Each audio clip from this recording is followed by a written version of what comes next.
दोस्तों, बहुत समय पहले की बात है।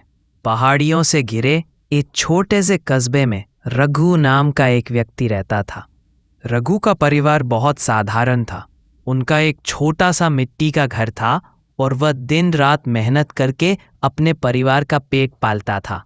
रघु का दिल बहुत बड़ा था। वह हमेशा दूसरों की मदद के लिए तैयार रहता था। कस्बे में हर कोई उसकी ईमानदारी और भलमनसाहत की तारीफ करता था। जब भी कोई जरूरतमंद उसके पास आता, रघु बिना सोचे समझे उसकी मदद कर देता। खेत में काम करते समय अगर कोई भूखा जानवर दिख जाता तो वह अपने टिफिन से रोटी निकालकर उसे खिला देता। अगर कोई राहगीर प्यासा या भूखा होता तो अपने हिस्से का खाना उसे दे देता। उसकी पत्नी मीना उसकी इस आदत से काफी परेशान रहती थी। वह अक्सर कहती, रघु, तुम्हारी इस दानवीरता के चक्कर में हमारा घर खाली होता जा रहा है। खुद के बारे में भी थोड़ा सोच लिया करो। लेकिन रघु हर बार मुस्कुराकर जवाब देता, मीना, भूखा पेट सबसे बड़ा दुश्मन होता है। अगर हम किसी की मदद कर सकते हैं तो क्यों ना करें। ऊपर वाला सब देखता है। एक दिन की बात है, दोपहर का समय था। रघु खेत से लौटकर घर पर आराम कर रहा था। तभी दरवाजे पर एक बूढ़े फकीर बाबा ने आवाज लगाई। उनकी आवाज धीमी थी, जैसे बहुत थके और भूखे हों। मीना ने खिड़की से झांका और बड़बड़ाई, अब ये भी आ गए। लगता है आज फिर रसोई खाली होने वाली है। लेकिन रघु ने उसकी बात सुनी अनसुनी कर दी और दरवाजे की ओर बढ़ गया। दरवाज़ा खोला तो देखा फकीर बाबा बहुत कमज़ोर थे। उनके कपड़े मैले कुचैले थे और चेहरा पसीने से भीगा हुआ था। रघु ने तुरंत उन्हें आंगन में बिठाया और बोला, बाबा, आप बैठिए, मैं अभी पानी लाता हूँ। उसने लोटे में पानी लाकर दिया।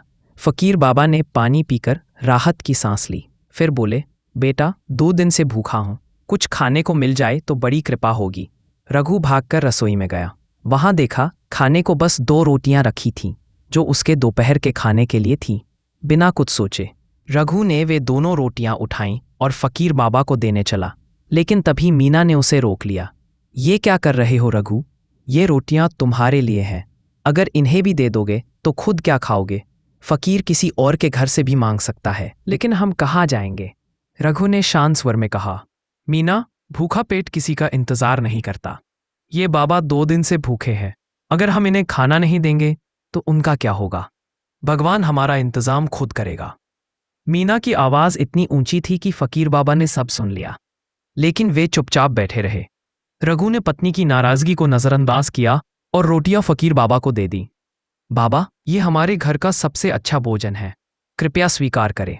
बाबा ने कुछ नहीं कहा। वे बहुत भूखे थे, इसलिए चुपचाप रोटियां खा ली और पानी पीकर सुकून से बैठ गए। कुछ देर बाद जब वे जाने लगे तो बोले, बेटा रघु, इधर आओ।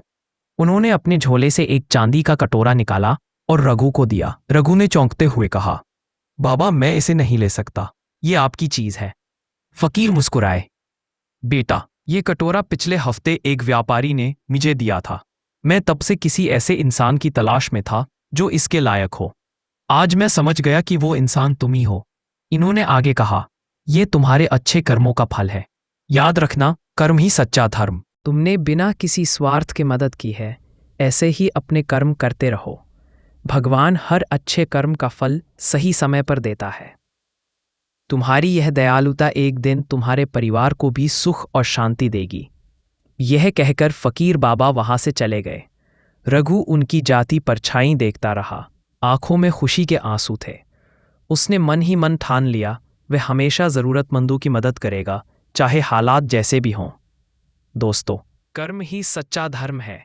बिना फल की इच्छा के अच्छे कर्म करने वाले को भगवान किसी न किसी रूप में उसका फल जरूर देते हैं। इसलिए अपने कर्मों से कभी पीछे मत हटिए। अगर आपको यह कहानी पसंद आई हो तो इसे लाइक और शेयर ज़रूर करें, ताकि यह संदेश हर किसी तक पहुंचे। कर्म ही धर्म है।